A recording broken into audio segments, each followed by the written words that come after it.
वाला दूसरा क्वेश्चन क्या है चैप्टर का important, qualities of a good audit report. मतलब एक ऑडिटर जो ऑडिट रिपोर्ट बनाकर जो कंपनी को जमा कर रहा है वो ऑडिट रिपोर्ट को अच्छा है कैसे बोलेंगे, बोला क्या क्या गुण उस ऑडिट रिपोर्ट में आना चाहिए, जिसको हम लोग तुम्हारे क्या बोलेंगे qualities of a good audit.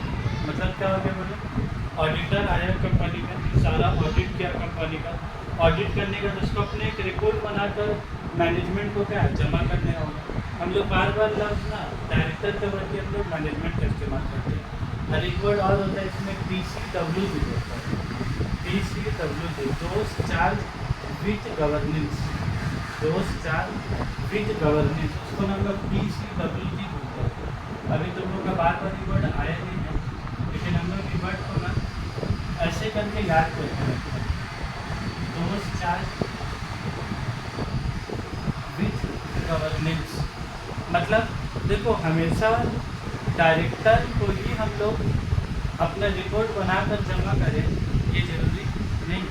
Director बोलेगा हमको ये सबसे कोई लेना देना नहीं, आप हमसे मत बात कीजिए, क्यों बोला डायरेक्टर बोला भाई मेरा काम क्या है, मेरा काम है प्रोडक्शन देखना, सेल्स देखना, ये सब देखना, मेरा काम बिजनेस में कहाँ से रुपया आया कहाँ आया ये सब से हमको मतलब नहीं है। तो बोलता है कि आप जाइए जो फाइनेंशियल स्टेटमेंट जो बुक्स ऑफ अकाउंट बना रहा आप उससे जाके बात कीजिए, हमसे कोई बातचीत मत कीजिए।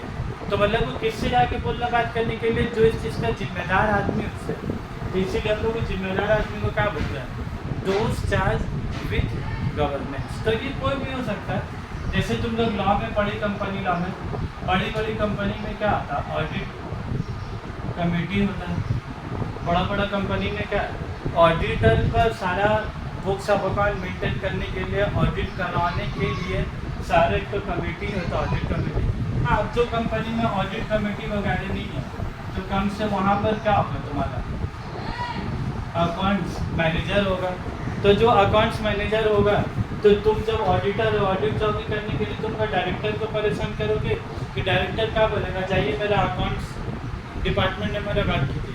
तो अगर ऑडिट कमेटी है तो अच्छा बात है, और ऑडिट कमेटी की तो कम से कम क्या अकाउंट्स का तो बोलने को देखभाल करने वाला क्या, तो सारा सवाल जवाब कौन देगा इसका।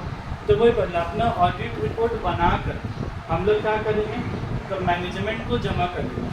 तो मैनेजमेंट को भी हो सकता है, तो मैनेजमेंट को जमा करके तो अब मेरा ऑडिट रिपोर्ट में क्या क्या गुण होना चाहिए, क्या क्या गुण होना चाहिए, सिंपलिसिटी होना चाहिए, मतलब आसान शब्दों में सारा बात क्या लिखा होना चाहिए, जिससे जो डायरेक्टर है मैनेजमेंट है वो लोग को मेरा बात क्या है समझ में हम क्या कहना चाह रहे हैं। उसके बाद जो क्या लिखा हुआ इंफॉर्मेशन बेस्ड, सारा जानकारी उसमें क्या लिखा होना चाहिए।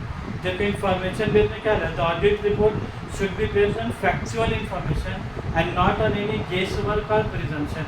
मतलब सारा तुम्हारा फैक्चुअल फैक्ट होना चाहिए, तुमको लगा ऐसा होगा, तुमको लगा वैसा होगा, लगा लगी वाला हिसाब ऑडिट में नहीं चलेगा। फिर क्या बोलता है अनएम्बिगुअस, तो बहुत बड़ा चीज़ होता है, अनएम्बिगुअस होना चाहिए। एम्बिगुअस मतलब क्या होता है बोला था, मतलब कुछ बात का डबल मीनिंग टाइप का होता है, डबल मीनिंग होता है देखो कवर।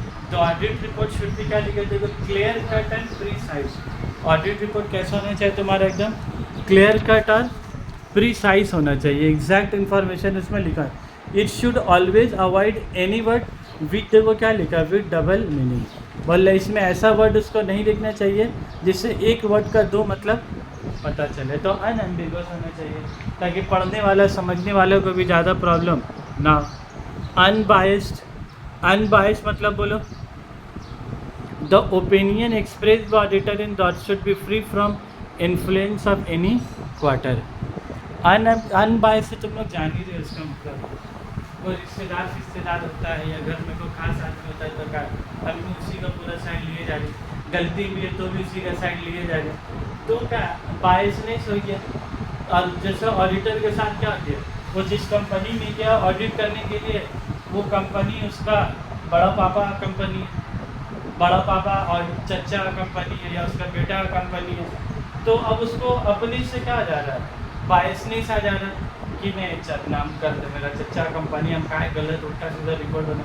तो बोले ऐसा होना नहीं होना चाहिए, फ्री फ्रॉम अनबायस्ड। तुमको ऐसे जाकर ऑडिट करना है कि जैसे वो तुम्हारे कोई रिश्तेदार नहीं है, तुम्हारा फैसला और रिश्तेदार के वजह से तुम्हारा फैसला चेंज होना नहीं चाहिए। इसीलिए आजकल पता है ऑडिट रिपोर्ट है ना, ये जो ऑडिट रिपोर्ट है ना, आजकल ऑडिट रिपोर्ट ये वर्ड आजकल लगता है, आजकल ऑडिट रिपोर्ट है ना, अब ऑडिट रिपोर्ट नहीं रहा, ऑडिट रिपोर्ट का आगे में जब एक तो वर्ड क्या लगा देख लो, जो लड़की लोग एक तो वर्ड बोलती है वही वाला वर्ड यहाँ पर भी क्या लगा हुआ, जैसा गर्ल्स या वुमेन क्या बोलती है, हमको इंडिपेंडेंट बनना है, उसी ऑडिटर का रिपोर्ट भी कैसा होना है बोलो, इंडिपेंडेंट होना है। मतलब उसका रिपोर्ट उसका चच्चा का वजह से, उसका रिश्तेदार के वजह से डिपेंडेंट होना।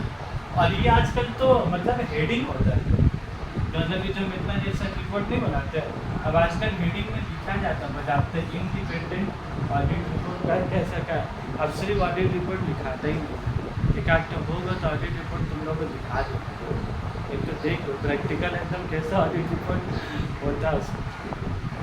उसके बाद देखो क्या लिखा हुआ है, कंसिस्टेंसी। कंसिस्टेंसी का मतलब होता है कि अगर तुम SLM मेथड अगर फॉलो कर रहे हो डेप्रिसिएशन का, तो तुमको ऑलवेज कौन सा मेथड फॉलो करने होगा, फिर SLM। इसको बोला जाता है कंसिस्टेंसी। तुम ऐसा नहीं कर सकते इस साल SLM फॉलो किया, दूसरा साल WDV फॉलो किया, फिर तीसरा साल फिर SLM किया, फिर चौथा साल फिर WDV किया, पाँचवा साल फिर SLM किया, ये ऐसा मज़ा चल रहा है। क्योंकि तुम लोग को भी मालूम होगा जब क्लास 11 में डिप्रिसिएशन पढ़ाया जाता है, वही मशीन वही रेट ऑफ डिप्रिसिएशन सब कुछ सेम, उसके बाद भी दोनों मेथड में डिप्रिसिएशन का अमाउंट अलग अलग आता है, किसी में ज़्यादा आता है किसी में कम आता है। तो डिप्रिसिएशन की वजह से प्रॉफिट और लॉस में भी फर्क होगा कि नहीं, एकदम से होगा। तो इसीलिए लोग बोलते हैं कि जो मेथड आप फॉलो कीजिएगा वही मेथड आपको हमेशा क्या फॉलो करना है। उसके बाद एक और कंसिस्टेंसी होता है, जैसे हम लोग क्लोजिंग स्टॉक फॉलो अगर फीफो मेथड से कर रहे तो हमेशा क्या करना है, फिर फीफो करना है। क्लोजिंग स्टॉक के लिए अगर फीफो मेथड फॉलो करना है तो फिर हमेशा कौन से मेथड फॉलो करना है तुमको, हमेशा और हमेशा फीफो मेथड। तुम SLM से फीफो से लिफो से सिंपल से वेटेड, और फिर वेटेड से फिर फीफो लिफो, ये का मज़ा चल रहा है। 2015 में फीफो मेथड फॉलो किए, 2016 में लिफो किए, 2017 में सिंपल एवरेज, 2018 में वेटेड एवरेज, आप ही 2019 में फिर फीफो, फिर 2020 में लिफो, ऐसे फॉलो कर सकते हैं। 4 साल में 4 तो एक फॉलो जो करें तो आप पहले चूज़ कर लीजिए आपको क्या करना है। 4 मेथड है, आप अपने बिजनेस के हिसाब से क्या है मेथड चूज़ कर लीजिए, आज चूज़ कर लीजिए, जैसे कि हर साल क्या वही फॉलो कीजिए, क्योंकि क्लोजिंग स्टॉक का भी वैल्यू चारों में क्या आता है, आंसर अलग अलग आता है। ऐसा नहीं है कि फीफो में क्या है, लिफो में, सब में अलग अलग है। तो जब सब में अलग अलग है तो फिर आप चेंज कैसे कीजिएगा, और जब में स्टॉक का वैल्यू अलग आएगा तो प्रॉफिट का भी वैल्यू क्या है अलग आ जाएगा, तो प्रॉब्लम हो जाएगा, जिसके लिए लोग क्या फॉलो करने पड़ता है तुम्हारा कंसिस्टेंसी। उसके बाद देखो क्या लिखा है, तुम्हारा ब्रीफ शॉर्ट में होना चाहिए, एकदम 20-20 पेज का होना नहीं चाहिए। ऑडिट रिपोर्ट 3 पेज 4 पेज ऐसे होता है। एड्रेसी मतलब हम ऑडिट रिपोर्ट किसको बना के दे रहे, मतलब जो भी तुम्हारा क्लाइंट होगा उसका क्लाइंट का नाम, क्लाइंट नेम अगर सिंपल बोला जाए तुम लोग का भाषा में। एड्रेसी मतलब जो हमको अपॉइंट किया हमको रिपोर्ट उसी तरह बनाते हैं। और लास्ट में देखो क्या है, सिग्नेचर, एड्रेस और ये सिग्नेचर किसका होगा बोला था, तो क्लाइंट का सिग्नेचर होगा कि CA का सिग्नेचर होगा। ये वाला एड्रेस किसका होगा, क्लाइंट का एड्रेस होगा कि CA का एड्रेस होगा। एड्रेस भी किसका होगा, ये क्या नाम है, ये CA का ऑफिस कहाँ पर है, तो ऑडिट रिपोर्ट में क्या रिकॉर्ड चाहिए, कल को कुछ भी होगा तो कहाँ पर लेगा उसको। और फिर डेट मतलब डेट ऑफ ऑडिट, जिस दिन ऑडिट रिपोर्ट बनेगा ना उस दिन क्या रहेगा तुम्हारा साइन करोगे। ये बहुत बड़ा चीज़ है नहीं, तो नॉर्मल अगर बोले जाए तो ऑडिट रिपोर्ट है ना तुम्हारा, जैसे प्लेस होता है, डेट होता है, तुम लोग भी बैंक का फॉर्म भरते तो नीचे क्या डेट का जाए, बस ही वैसे ही डेट होता है। लेकिन ये डेट बहुत काम का डेट होता है, क्योंकि ऑडिट रिपोर्ट का भी तो डेट लाइन होता है। और यहाँ पर फिर क्या रहेगा तुम्हारा CA का साइन, और उसका क्या रहेगा तुम्हारा एड्रेस होगा, ये CA का उसमें क्या एड्रेस होगा, उसमें कहाँ उसका ऑफिस होगा। तो क्वालिटीज ऑफ अ गुड और सिंप्लिसिटी होना चाहिए। इंफॉर्मेशन पर अनएम्बिगुअस का ऐसा डबल मीनिंग का वर्ड इस्तेमाल नहीं होना चाहिए। अनएम्बिगुअस अलग चीज़ होता है, अनबाइस। अनएम्बिगुअस याद रखो जो घर में हरकत होता है, गलती है तुम इसको सही बोला क्या कागज का बाद बहुत रुपये उसको गलत इंसान बोल नहीं सकेगा, या बहुत रुपये उससे लेके बैठा हुआ जो भी उसको गलत बोल नहीं सकेगा, कहीं इतना कर्जे में डूबा हुआ। कंसिस्टेंसी का मिसाल हम बहुत ज़बरदस्त मिसाल क्या है, एक्सीलेंट, ब्रीफ और लास्ट में क्या है जैसे सिग्नेचर। तो 8 पॉइंट लिख दोगे तो क्या बहुत है, हाँ छोड़ दो और याद करने का लोगों का मसला नहीं। हम खाली जो एकदम इम्पोर्टेंट है उसमें क्या करें। ये 10 मार्क्स का तुम एक्सपेक्ट कर सकती हो। हाँ मसला ये कि कभी के जैसा 5-6 मार्क्स में भी देता है, मतलब कभी लोग क्या करते हैं क्वेश्चन नंबर 10 का 1, 10 का भी तो 6-4 भी कर सकता है। कभी क्वेश्चन नंबर 10 में खाली क्या है एक ही क्वेश्चन डाल दिया 10 मार्क्स का, तब तुम फिर फंस जाओगे। तुम याद कर लो 7-8 पॉइंट, 5 मार्क्स में आएंगे तो भी चल जाएगा, 10 मार्क्स में आएगा तो भी चल